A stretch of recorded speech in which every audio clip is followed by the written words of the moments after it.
Welcome to Sabha vlog. நாம இன்னைக்கு பார்த்துட்டு இருக்கிறது டோனா போலா பீச். இது வந்து பார்த்தீங்கன்னா சவுத் கோவால இருக்கு. பனாஜின்னு சொல்லிட்டு ஏற்கனவே நான் அந்த கெசினோ பற்றி ஒரு வீடியோ போட்டிருந்தேன் இல்லைங்களா, அந்த ஏரியாவில் தான் இருக்கு. ஸோ சவுத் கோவா வந்து சைட் சீயிங் போனீங்க அப்படின்னா கண்டிப்பாக இந்த பீச்சை வந்து பார்த்துட்டு வாங்க. இங்கே குளிக்கலாம் முடியாது, full and full sightseeing வந்து சூப்பராக இருக்கும். அந்த இடமே வந்து அருமையாக இருக்கும். இதுக்கு என்ட்ரன்ஸ்ன்னு பார்த்தீங்கன்னா 50 ரூபா கொடுத்தாங்க, ஒரு ஆளுக்கு 50 ரூபா. இது பார்த்தீங்கன்னா அந்த கரையிலேருந்து உள்ளே போகிறதுக்கு ஒரு பாலம் தான் வந்து கனெக்ட் பண்ணுது. சுற்றி தண்ணி தான், நடுவில் அந்த அந்த பார்த்தீங்கன்னா அந்த இடம் வந்து ஒரு மலை மாதிரி இருக்கு. அதில் வந்து மேலே ஏறி நம்ம சீனரிஸ் எல்லாம் பார்க்கறதுக்கு ஒரு செட்டு மாதிரி போட்டிருக்காங்க. இது வந்து பார்த்தீங்கன்னா 1712 இது பண்ணியிருக்காங்க. இந்த இடம் வந்து டோனா போலான்னு ஏன் பேர் இருந்துச்சுன்னு பார்த்தீங்கன்னா, அன்னைக்கு போர்ச்சுகீஸ் எல்லாம் அந்த ஏரியாவில் இருந்தவங்க தான் அந்த டோனா போலா. அவங்க பார்த்தீங்கன்னா ஒரு சமூக சேவை செய்யக்கூடியவங்க. ஸோ அவங்களுடைய நினைவிடமாக தான் இந்த பீச்சை வந்து அவங்க பேர் வச்சிருக்காங்க. அவங்க அங்கேருந்து அந்த நேரத்தில் அங்கே இருந்த மக்களுக்குலாம் ரொம்ப ஹெல்பிங் மைண்டோட நிறைய விஷயங்கள் பண்ணியிருக்காங்க. ஸோ அதெல்லாம் மைண்டில் வச்சு தான் வந்து இந்த டோனா போலான்ற பேரை இந்த பீச்சுக்கு வந்து வச்சிருக்காங்க. இது பார்த்தீங்கன்னா சினிமா ஷூட்டிங் ஸ்பாட்டாகவும் இருந்திருக்கு. பழைய படங்கள்ல நிறைய படங்கள்ல இந்த ஏரியாவில் வந்து ஷூட்டிங் எடுத்திருக்காங்க.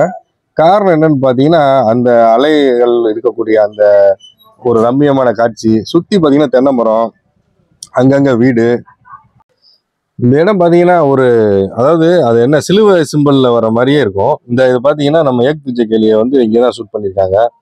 அதே மாதிரி சிங்கம் ஹிந்தியில் இருக்கும், அது அஜய் தேவன் நடிச்சிருப்பாரு. அந்த ஃபைட் சீனு அது எல்லாமே வந்து இங்கே தான் படம் ஆக்கியிருக்காங்க. ஸோ இந்த மாதிரி வந்து இந்த இடம் வந்து பார்த்தீங்கன்னா நல்ல ஒரு பிரபலமான இடம். அங்கே போனீங்கன்னா அதாவது மறக்காமல் வந்து அதை நீங்கள் வந்து மிஸ் பண்ணாமல் பார்த்துருங்க. நாங்கள் போன நேரம் மழையா, அதனால் அந்த இடம் பார்த்தீங்கன்னா ஃபுல்லாக தண்ணி காற்று, அது நல்லா இருந்துச்சு. எங்களுக்கு உண்மையிலே என்ஜாய்மெண்ட் இருந்துச்சு. காரணம் என்னன்னா, வெயில் நேரத்தில் வந்தாலும் கடலோர பகுதியில் வெயில் வந்து பயங்கரமாக சுட்டரிக்கும். ஸோ இது மழை நேரன்றனால ஆளுக்கு ஒரு ரெயின் கோட்டை போட்டுட்டு நாங்கள் பாட்டு சுற்றிட்டு இருந்தோம். அலைகள்லாம் வந்து அந்த பாறையில் மோதுற காட்சிகள்லாம் வந்து வச்சுக்கலேன், நம்ம நின்று பார்த்துக்கிட்டே இருக்க மாதிரி இருக்கும். ஆனால் ரொம்ப ஆழமான இடம். அதுக்கு தகுந்தாப்புல தடுப்பு எல்லாம் போட்டிருக்காங்க. நாங்கள் இன்னும் அந்த அந்த சைடில் அந்த பக்கம் காமிக்கிற பாருங்களேன், இந்த அலைகள் வந்து இந்த சைடில் வந்து மோதுது. அதனால என்ன பண்ணிட்டாங்கன்னா, அந்த பக்கம் கம்பி வலையெல்லாம் போட்டு நம்மளை அந்த பக்கம் போக வேணான்ட்டாங்க. அதனால் நாங்கள் அந்த பக்கம் போகல. இல்லைன்னா அந்த கார்னர்லாம் அந்த பார்த்தீங்களா, அந்த கார்னர்லாம் எடுத்தால் நல்லா இருக்கும். அந்த அங்கே தொகை போட்டுருக்காங்க அந்த போர்டு, அந்த பக்கம்லாம் போகக்கூடாண்டாங்க. அதனால அந்த பக்கம் போகல. அந்த அலை தண்ணி பார்த்தீங்கன்னா உள்ள வரைக்கும் வந்துச்சு. நல்ல ஒரு அருமையான இடம், நல்ல கூலிங்காக இருந்துச்சு. அதாவது அந்த இடத்துக்கு போனீங்கன்னா நீங்கள் அந்த இடத்த விட்டு வர்றதுக்கு உங்களுக்கு மனசே இருக்காது, பார்த்துட்டே இருக்கலாம். ஸோ அந்த மாதிரியான ஒரு இடம் அது. அதே மாதிரி பார்த்தீங்கன்னா இப்போ அந்த மேலே போகிறதுக்கு பாதைகள் தனியாக இருக்குது.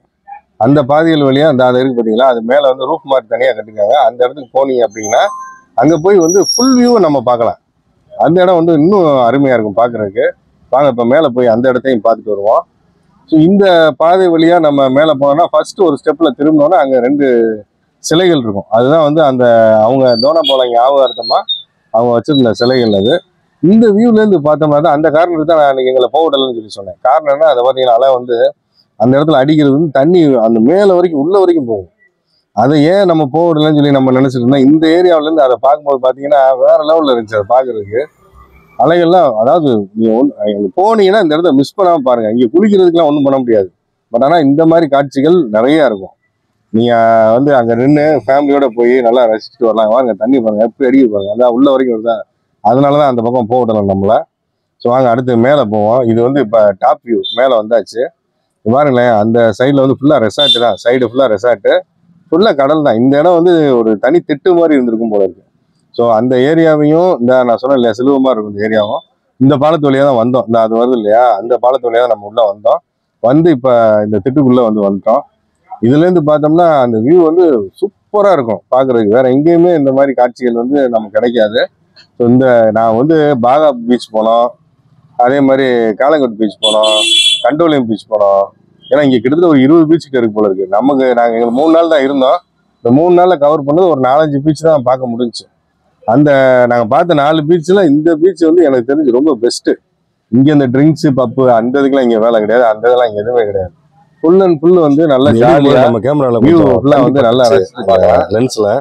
அதை அந்த நேரம் சடனாக க்ளீன் பண்ண முடியல. ஏன்னா நான் ஃபுல்லாகவே நனைஞ்சிட்டேன். அந்த இடம் பூராமே நல்ல மழை. அது மலையோட சுற்றி பார்க்குறது அது ஒரு தனி ஒரு ஜாலின்னு வச்சுக்கோங்களேன். ஸோ அதனால் இந்த இடத்துல மட்டும் நான் ஃபுல்லாக ரவுண்ட் பண்ணி எடுத்தேன். அதை அந்த நேரம் தொடங்கினேன், கை ஃபுல்லாகவே ஈரமாக இருந்துச்சு. அதனால் நான் அப்படியே எடுத்துட்டேன். கொஞ்சம் அட்ஜஸ்ட் பண்ணி பார்த்தீங்கன்னா ஒரு சைடு ஃபுல்லாக கொஞ்சம் மங்கலாக தான் இருக்குது. உண்மையிலே இந்த வியூ வந்து அருமையான வியூ. ஏன்னா சுற்றி தண்ணி, நடுவில் நம்ம நிற்கணுன்றப்ப எப்படி இருக்குன்னு பாருங்கள். இது வழியாக தான் ஏறி மேலே வரணும். நல்லா இருந்துச்சு, உண்மையிலே அருமையாக இருந்துச்சு. நீங்கள் கண்டிப்பாக போனீங்கன்னா இந்த இடத்த பார்க்காம வராதீங்க. 50 ரூபா என்ட்ரன்ஸு, ஒருத்தர் 50 ரூபாய்க்கு. இதெல்லாம் நாங்கள் எங்களோட ஃப்ரெண்ட்ஸு நாங்கள் எல்லாம் போனப்போ ஃபுல்லாக வந்து பாருங்க, காற்று நல்ல காற்று, ஜில்லுன்னு காற்று, நல்ல காற்று. அந்த பக்கம் இருக்கிறது நார்த் கோவா. அதான் சொல்கிறேன், இந்த நார்த் கோவா சவுத் கோவா வந்து தனித்தனியாக தான் இருக்குது. அந்த பிரிட்ஜ் நான் ஏற்கனவே போன வீடியோவில் காமிச்சேன். அதுதான் வந்து ஒரு 7-8 கிலோமீட்டர் இருக்குது. அதுதான் வந்து கனெக்ட் பண்ணுது. இந்த கோவா படத்தில் கூட அவர் சொல்லுவார், கோவா ஒரு ஐலாண்டரா, அதை சுற்றி தண்ணி தாண்டான்னு. அது உண்மைதான். கோவா வந்து உண்மையிலே ஒரு ஐலாண்டு தான், சுற்றி தண்ணி தான். ஸோ அதனால் நம்ம வந்து எங்கே சுற்றினாலும் அந்த அதாவது கண்ணுக்கு குளிர்ச்சியாக இருக்கும் பார்க்குறதுக்கு. நீங்கள் வந்து அதை எப்போவுமே கோவா வந்தீங்கன்னா நீங்கள் எல்லா இடமும் சுற்றி பாருங்கள். ஏன்னா குறைஞ்சது என்னுடைய அட்வைஸ் என்னன்னு பார்த்தீங்கன்னா 4 to 5 டேஸாவது அங்கே இருக்கணும். சும்மா அந்த கொடைக்கானல் ஊட்டி போகிற மாதிரி 1 நாள் 2 நாளில் திரும்பி வராந்தா கோவாக்கு தயவுசெய்து வராதிங்க. நாங்களே 3 நாள் வந்தோம். 3 நாள் வந்ததில் வெறும் ரொம்ப போனால் ஒரு 10 இடம் தான் கவர் பண்ணியிருப்போம். அதுக்கு மேலே பண்ண முடியல. காரணம் என்னன்னா, ஒன்று மழை, இன்னொன்று வந்து சவுத் கோவானா அது எப்படியும் ட்ராவல் பார்த்தீங்கன்னா ஒரு 1.5 மணி நேரம், ஒரு 1.5 மணி நேரம், வர ஒரு 1.5 மணி நேரம், ஒரு 3 மணி நேரம் தனியாக எடுத்துக்குது. நெக்ஸ்ட் வீடியோ வந்து சென்ட் சேவியர் சர்ச்சு. மறக்காமல் நம்ம சேனலை சப்ஸ்கிரைப் பண்ணுங்கள். அடுத்த வீடியோவில் சந்திக்கிறேன்.